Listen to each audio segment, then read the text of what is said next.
And I just wish we lived in a country where the media gave 1/10 a damn as much about Americans who were murdered and brutalized and savagely killed, beaten to death, as they did about whether illegal aliens that we all agree are illegal aliens should get 1,000,000 days in court and 1,000,000 trials and 1,000,000 this and 1,000,000 that.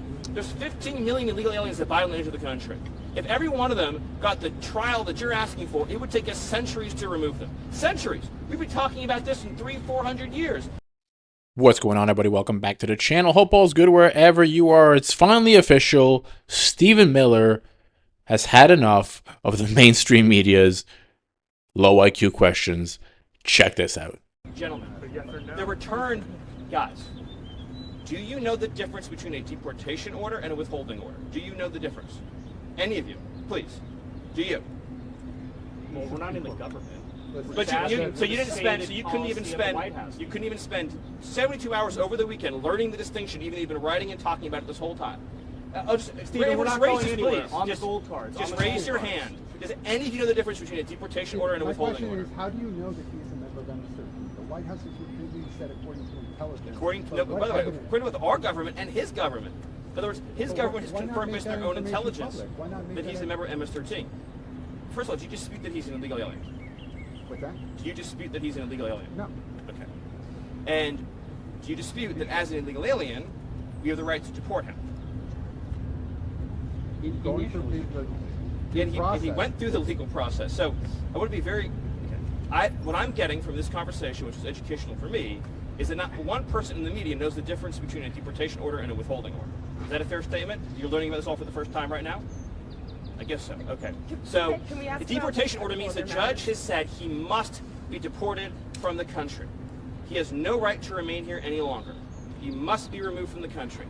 So his only options are to be deported to his home country or another country. That's it. There's no other option. He doesn't get to stay here. He doesn't get to live here. He has no future here. He has no right to be here. He's an illegal alien.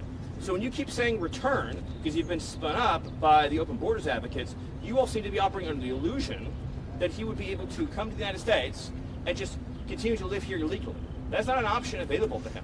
His only choices in life are to live in El Salvador or to live in another country. That's it. There's no other option, legally or otherwise, because he came to our country illegally.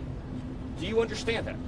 Stephen, can I ask, as a matter of policy, does the administration believe that immigration judges, because they're under DOJ, that their orders can be overruled by what the administration wants? Is that a general matter of policy? Well, actually, so specifically, is the Attorney General has authority to overrule the immigration courts, and that's actually by statute. Yes.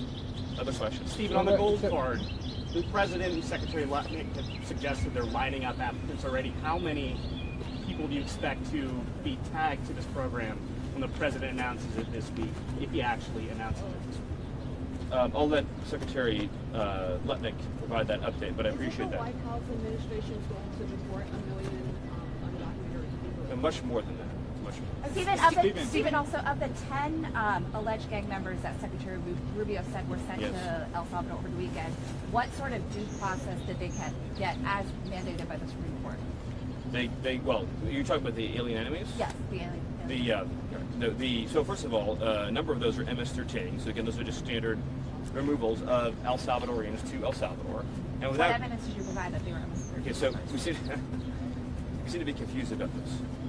Illegal aliens from El Salvador, again, get deported to El Salvador. Do you all appreciate that like tens of thousands of El Salvadorians have been deported to El Salvador? You seem to be under the impression that El Salvadorians living in our country illegally just get to stay here. They don't. They get arrested and deported. Then the fact that they're MS-13 just puts an extra priority on our deporting them. But we would deport someone to El Salvador regardless of whether or not they were MS-13 if they were here illegally.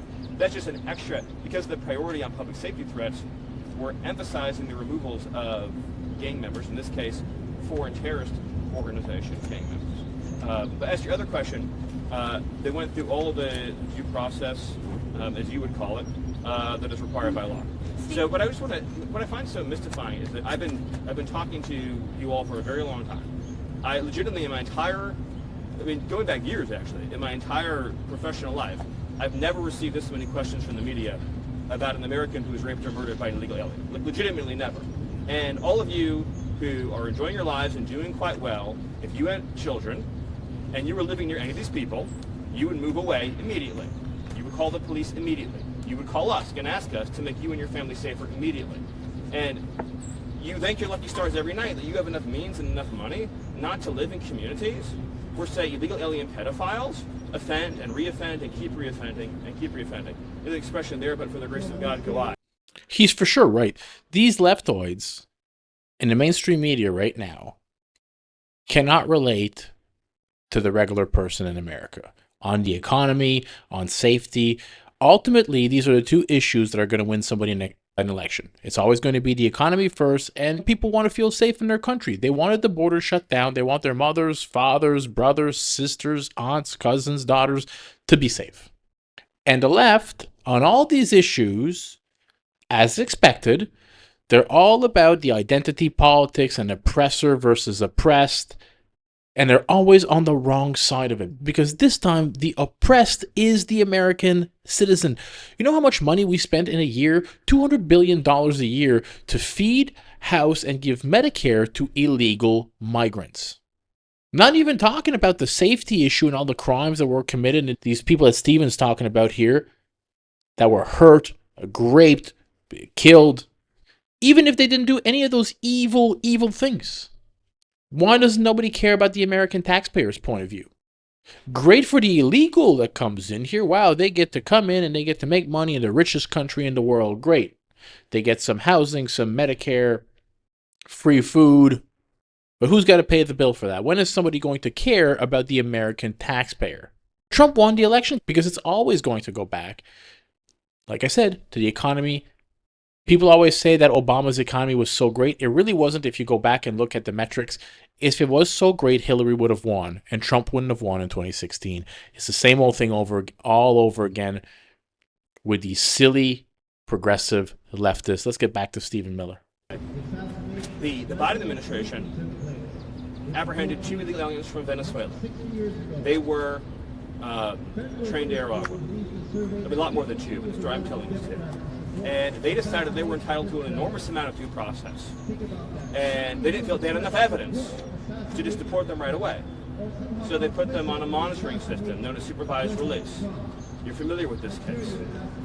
But a few weeks later, they kidnapped a young girl named Jocelyn Nungary, who was 12 years old at the time.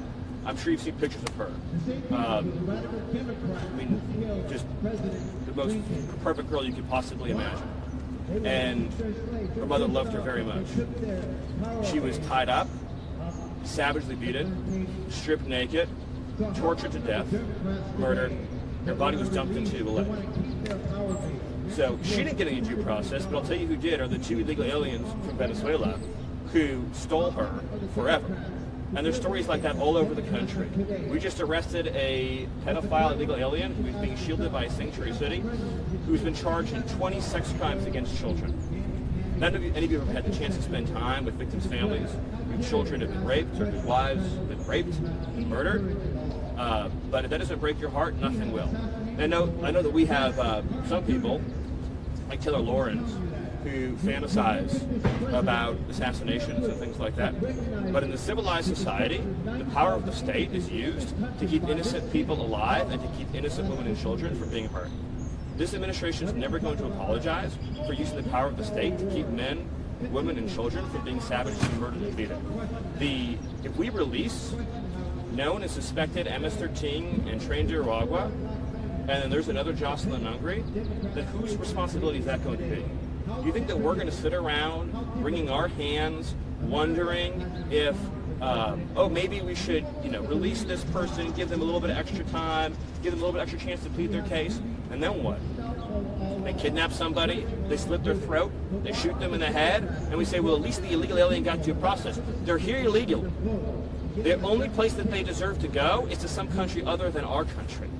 And it's not a statistic. These are real lives. These are real families. There's whole neighborhoods in Los Angeles controlled by illegal alien Mexican street gangs. Entire neighborhoods where you have to live in fear because of individuals here illegally engaged in extortion and crime. Not to mention the fentanyl. You have cartels that have functional control over the entire northern territory in Mexico who are pumping fentanyl, lacing our drugs with this chemical, children are ending up dead. They're going out to a weekend party. They think they're taking something safe, and they get a heart attack and they die by the thousands.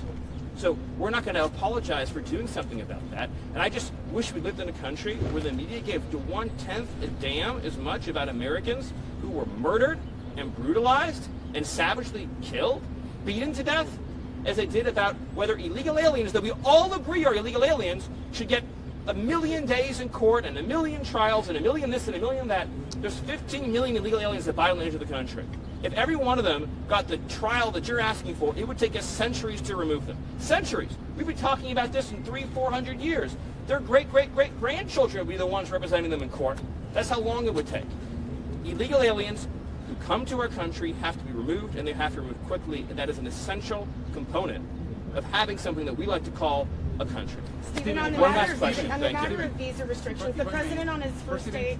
Sorry, the Yeah, I'll do president on his research, first thanks. the president on his first day in office signed an executive order calling on his administration, the Department of Homeland Security, State Department, S.D.N.Y, to come up with a list of countries that did meet the United States' vetting standards and to potentially put full or partial visa restrictions on those countries. I just want to know what is the status of that report that was due to the administration last month? Do you have a list yet of countries?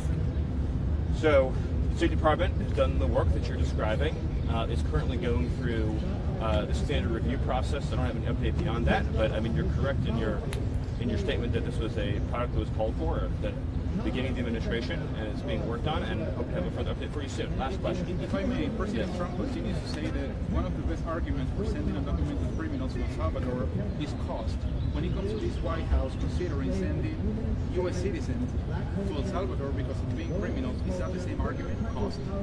So the El Salvadorian deportation program is for illegal aliens, but I would also say that on the cost point, what we're referring to is the fact that long-term incarceration in the United States, I don't know, probably costs like 100x what it costs to send somebody to El Salvador. So that's in other words, if an illegal alien commits a crime in this country and then has to go into our judicial and penal system, I don't know the exact numbers, and I'm assuming it's probably like 100x cost. But I'll just close by saying the amount of lives that we've saved since we showed up by shutting down the border, since President Trump issued his executive orders and began deporting criminals, is already in the thousands. And by the way, we've been out looking for the 500,000 children that Biden trafficked into this country. The stories we've already uncovered of sex trafficking and labor trafficking and child abuse is beyond imagination. 500,000 minors were smuggled into this country under the last administration, and the administration not only didn't do anything to prevent it, in every way they funded it, subsidized it, facilitated it, supported it, contributed to it, that if any American citizen did these things, they'd be in jail for life. Thank you. Yeah, no matter what happens with that guy that got deported, there is no way, shape, or form that he is going to come back to America and be able to just live in the country. I don't care if he's married to somebody. If they would bring him back, he's going to end up either being deported somewhere else, facing jail time. He is not going to be able to stay in America. So I don't know what their issue is. And they talk about the due process. Stephen mentioned this. 10 to 15 million people came in illegally through the southern border in the last 4 years. Are supposed to put every one of those in the court? That's absolutely ludicrous. Right now, they're getting rid of all the really bad people, the ones that committed horrible crimes. There's not really any big mass deportations yet. Those will probably come later, and they're going to take some time. Yes, people are being deported, but to deport 15 million people is going to take time. But the border's shut down. The crossings are pretty much at zero. And this is what the Americans voted for. The left, they can't wrap their heads around why most of us don't care. This is why he's Teflon Don, right? We don't care about all the fake indictments. We don't care about the fake charges. We don't care about any of it. And they care so much about it. We want politicians to go through and put through the policies that they said they were going to put through. When I vote for someone, I vote based on policies. I'm not looking for the president or his appointees to be my moral and ethical high ground. I just want them to do the job that they said they were going to do. Fix the border, fix the economy, fix the fentanyl crisis that is coming through that frickin' southern border, as well as child trafficking, sex trafficking. We have a homeless crisis. The rental and housing prices are insane. If you're a young person today, good luck to you with the rental prices. Salaries have not gone up too much in the last 10 to 15 years, but the rental prices sure have. This was a great clip. Hope you enjoyed it. Smash that thumbs up if you did. I'll catch you all in the next video. Peace out, everybody.